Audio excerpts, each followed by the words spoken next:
Hello and welcome to Unmute, the weekly talk show with guests from around the world.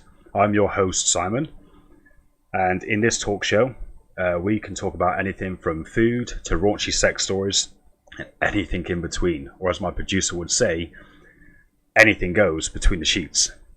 Let's kickstart this show with our first live episode, with our first guest speaker, my friend from South Africa, Dorea.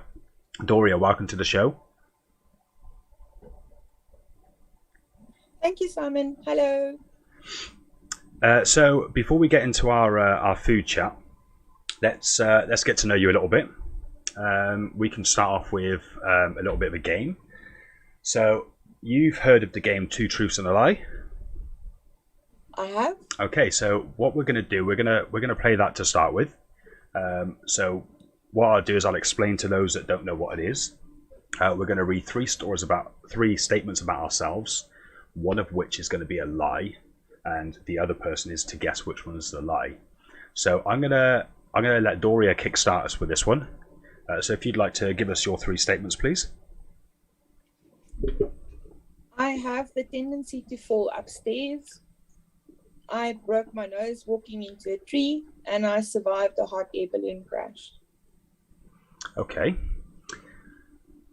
Oh, I'm gonna say that you broke your nose walking into a tree is a lie. You are correct.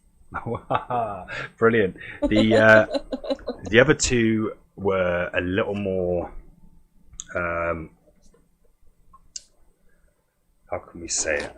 I'm just checking. I'm on the wrong camera here. Bear with me a second. Technical issues already. Okay, let's just get us back to where we need to be. Sorry about this. This is the first time being back on here. There we go. Now we're back to where we should be. Well, we wouldn't have a live stream with me where there's not a technical issue. Okay, so let me give you my three, and we'll see which ones there is. So. I once flew a glider. I was arrested for stealing a car. And I won a go-karting championship.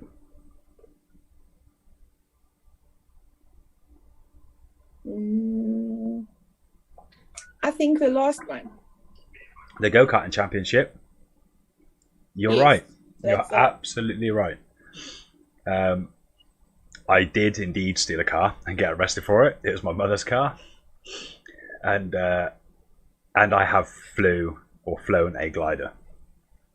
So Wow. yeah, I've That's never impressive. entered a go-karting championship, but I'm sure if I did, I would win. I'm sure you would. I'm sure you would. So we continue this getting to know you. So another thing I would like to do is I'd like to read some questions off to you, and just give me your immediate answer to each one, if you would. Sure, let's go. Perfect. So, what do you have for breakfast today? Nothing. Fiction or non-fiction? Fiction? Do you have any tattoos? Yes, I do. Yeah. Would you like to elaborate on Yeah. that one at all, or? So on my left wrist, I have the infinity sign with the word sisters tattooed in it. I have my brother's thumbprint tattooed on my right wrist with the words fly with angels. I also have a tattoo saying always with me. All of this is in memory of my brother. And then I have the Om sign at the base of my neck. That's pretty good. That's pretty impressive. Okay, what's your favorite hobby? Gaming at this stage. Okay. Any particular type of gaming? Rise of Empires. I'm totally addicted. Okay, good. My name is Good. Dorea, and I'm addicted to Rise of Empires. Brilliant. If you could be any animal, what would it be? An owl. Okay. Any reason why? Because they are wise animals. Well, you fit the Um, bill. they have big eyes, so they can see a lot. And they are cute and fluffy, Wow, that's some especially the white ones. pretty good choices. Yeah, I would say I'm a fan of owls too. Barn owls are my particular favourite. I have a picture somewhere, which I could find out. I may show you, of me actually holding a barn owl. Oh, that's So awesome. that's pretty cool. Wonderful. I enjoyed that. Um, okay, if you could have a superpower, any superpower at all, what would it be? To be invisible. Why? Why would you want to be invisible for? Imagine the interesting life you could have. That's Doing true. things, moving things. Can you imagine Oh, you're people's so cruel. faces? If You are so cruel. That's unbelievable. You going to cruel, a cruel lady. going to a shopping center and swapping people's items around in their carts. That would be cool. And I just see the things flying through the air. Okay, that's pretty cruel, but I'll give you that one. It's a pretty good superpower to have. What scares you, Doria? Spiders, That's a good fear. I also share that big, fear. I'm with you on that one. big ones. Yes, the small ones I can anything, handle. anything, anything that is big enough that when you step on it, the bones crunch. That's why spider freaks me out completely. Can't do that. Yeah, no, have a little story actually if you want around the spiders. So I'm a mechanic by trade. It's my primary career path. And the one time I was in the office and I was hoovering up, and as you do, you get on your knees to work around the skirting boards. And as I went down to my knees under the countertop, there was a great big spider that ran out, and I squealed, quite literally squealed like a girl in a room full of men. Oh, that must have gone down very well. Yeah, they teased me for a while. I can imagine. What's the best compliment that you've ever received?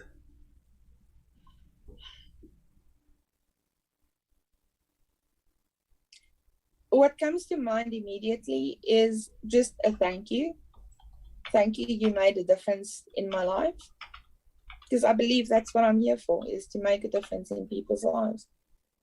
That's really nice. It's such a simple thing, but it's incredible how far such a simple compliment, like a simple thank you, can go. It really is. It makes a huge difference.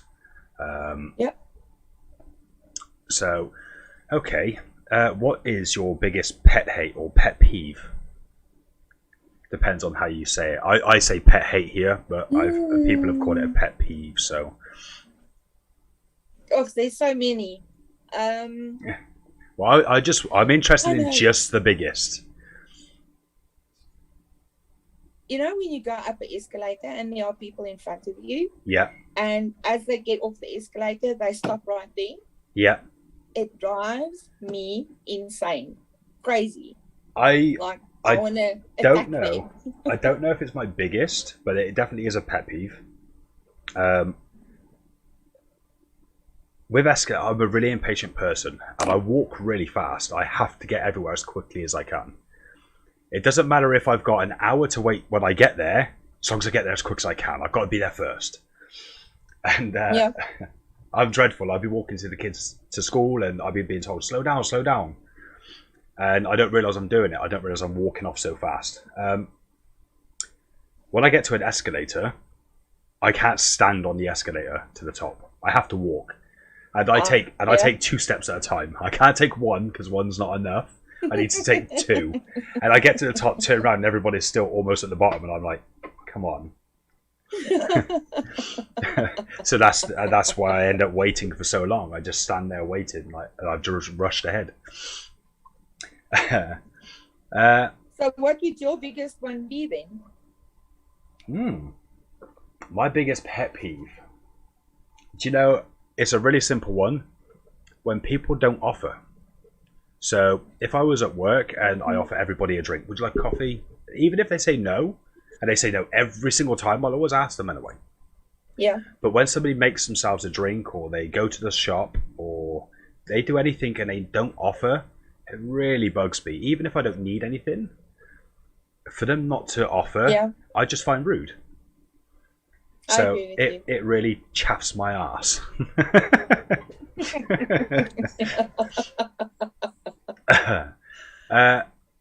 What is the best thing about living in South Africa? The diversity of the people, the Rainbow Nation. There's not just one. You make it so difficult. There's really not just one. We have amazing wildlife. We have wonderful beaches. We have the most amazing fauna, flora. It's just a beautiful, beautiful country with very special people.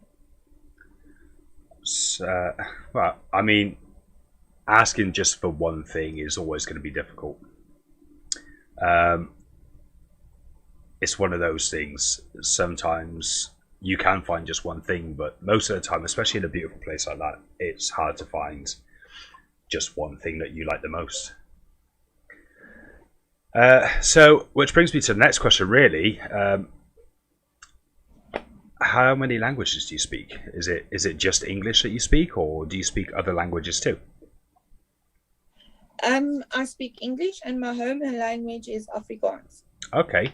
Now, Afrikaans, that's like a kind of a mixed language, isn't it? Yes. So many of the words are derived from Dutch, some English.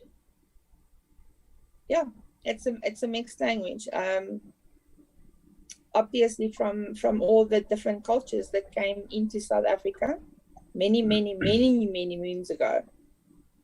And it formed our beautiful descriptive Afrikaans language.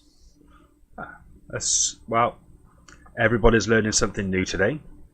But we didn't come here just to chat about you. We actually have a purpose for this. So now I think it's time for the meat of the content, which is nicely nestled between a pair of fried buns. It's time for breaking bread.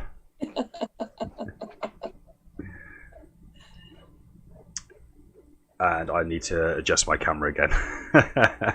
I knew this was going to happen. Here we go. We're back. Okay, so I have some slides which you've kindly prepared for me. So how about you talk us through it? What we've got on the screen. Let's get started. So the first one on the screen is. If you'd like to run that through with us. So that would be the biltong? That's correct, yes. I have had the distinct pleasure of trying biltong, thanks to you, Dorea. It is definitely not to be confused with jerky. It's quite different. But before I tell you all my experience with that, let's let Dorea explain what it is. So, the indigenous people of South Africa, for example, the Khoi, used to preserve thinly sliced pieces of meat, curing it with salt, and then hanging it to dry. So that's where it started, obviously, again, many moons ago. Years later, the curing process was improved. They changed the recipe by using saltpeter, vinegar, coriander, cloves, which they dipped the meat in before they hung the meat up to dry. Yeah. Biltong is made from different types of meat. You can basically use any type of meat. It's normally red meat. So, except for chicken, right? Well, you'll be surprised. You actually get chicken biltong. Really? That freaks me out. Now sounds kind of disgusting. Now I heard that chicken in South Africa by men is not classed as a meat. They call it a vegetable. That's correct. So the boys here No chicken. No. So why would they make biltong from chicken if it's not a meat? Probably for the ladies who consider chicken as meat. Okay, so it's just the men. It's just the red-blooded men like red meat. Yeah. Yeah. Yeah. So how do you eat biltong?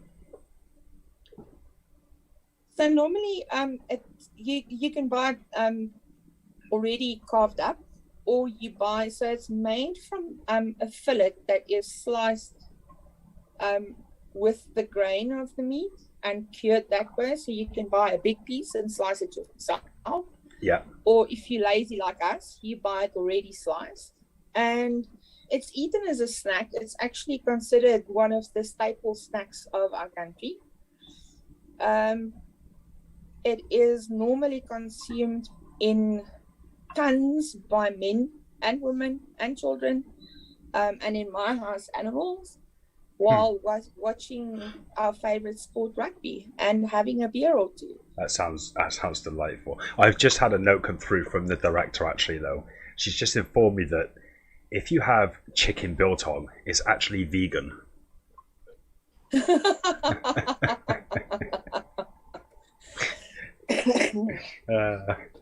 I mean, if it's a vegetable, why not? True. That's true. How long does biltong last for once it's been cured? It depends on the temperature. Mhm. So what we do is, if we buy large quantities, we freeze some of it. So it's better to freeze it than to put it in the fridge because of the dryness in the freezer versus the fridge being more wet, if I dare put it like that. But yes. If it's not eaten up within a day, it can last a while. But normally, most households, it won't last for long. So let's move on to the next slide then. So the next one actually brought up, it gave us the inspiration for the title of this podcast, and that's Braai. The great debate: barbecue versus Braai. Barbecue. I did Google this. And the difference is that it has to be the fire. Braai isn't considered braai if it's not cooked. If it's cooked on a gas grill. That's correct. And also, in my humble opinion, barbecue is a flavor, a sauce. Hence, you'll see on the slide there's a big cross through the sauces and the chippies. Yeah, I did wonder about that. That's why barbecue is a flavor. Barbecue's a flavor. And it's, yeah, okay. And also, if I'm not mistaken, the meats are wet, aren't they? Yes. Yeah. Yeah. So you would marinate the meat. Well, I suppose it depends from person to person. Some people would just throw it on the fire. Mm-hmm. Put some salt and pepper. Others would marinate. I think it's a personal preference. Yeah. I'd like to tell you something interesting about the word braai. Please do, yes. So it can be used in 3 different ways. Yeah. The word braai describes a social gathering, as in we're going to have a braai. Yeah. It also describes the grill in saying I'm going to add wood or charcoal to the braai, which will then be the container in which the fire is made. And then obviously the action of cooking the meat is also referred to as braai. So I would say, hey dude, let's braai those chops. So 3 different meanings for one word. So barbecue is similar to that because we just call it a barbecue here. So we would say the same, let's have a barbecue. And the actual grill itself is a barbecue. But as you said, barbecue is a flavour, not the actual thing. Okay. Great. So I do have a question, if you like. This is from the director. She's riding my ass today. She's wondering if you like your meat wet. as in rare, Wet. medium. No. She said, "Do you like your meat wet?" I think she means it as an innuendo. Sounds like she's being cheeky again. Our dear producer. Ah, dear. Okay, shall we? Let's have a look. That's making me hungry looking at it. So let's change the slide because I do enjoy my meat too. This one I can't pronounce. Okay, so let me teach you an Afrikaans word. Yep. Vet. Vet. Cook. Vet cook. Vet. There you go. Vet cook.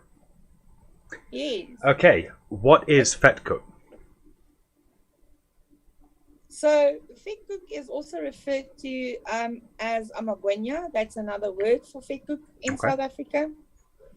It is made by taking about palm-sized pieces of bread-type dough. Okay. Letting them rise and then deep frying them. Okay. So you can fried buns. No, not exactly the same. It's more like a crispy donut. Okay. Without the sugar, if that makes sense. Yeah. So speaking of donuts and Fatko, I'd like to share a little story about my dad. When we were younger and my mom would make Fatko, the very first Fatko that came out of the pot, my dad would grab. Obviously, it's still moist from the oil, and he would dip it in sugar and eat it similar to as if it would be a donut. Okay. So you can do that. It can be eaten with different types of fillings. So normally we would make savory mince. One of my favorites would be a breakfast Fatko. Mm-hmm. So bacon, egg, tomato, cheese.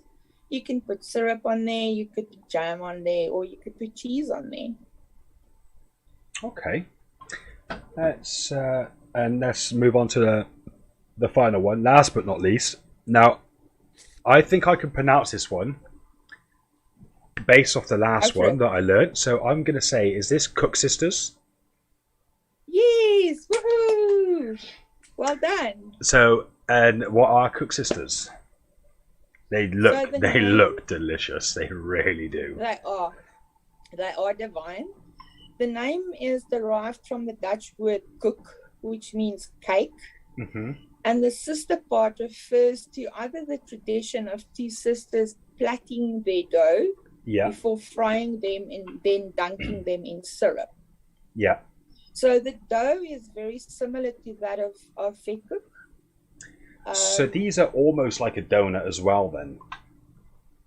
Okay, so if you look at the round one, which is the Cape Malay version, is the ball of dough. Right. What makes that different to a Cook Sister is they add things like cinnamon, aniseed, ginger, cardamom, and dried tangerine powder to the dough before they fry it off. Yeah. And it is then rolled in desiccated coconut. And I might actually be shot down for this, but I prefer the Cape Malay version. The Cook Sister version is extremely sweet. Any South Africans listening, just discard this comment. She's joking. Well, I've added them both because they are both very much part of our heritage and our beautiful Rainbow Nation. I love it. I'm definitely gonna have to go get some food once we finish here today because my mouth is watering right now. I'm impressed by the food on this, and I may even go as far as saying that I'm going to try and make some of these. Definitely going to try and make some of these. I'd love to see the end product of that. Yes, I'm definitely going to look into that. now it's the producer. I hope she's listening to this because this is the part that she wants to throw in, busting my balls again. She's prepared some jokes. I've not seen these jokes. I have no idea what they are. So I don't even want to read them right now. I really don't. This could be quite shameful. Okay. What do you call a pig that knows karate? I don't know. What do you call a pig that does karate? A pork chop. That's funny. What do you call a cow with no legs?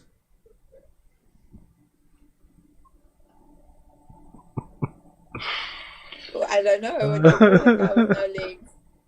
Legless? Ground beef.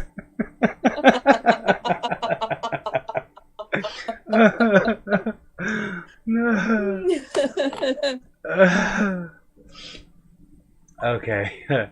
Well, I think that just about brings us to the end of our show.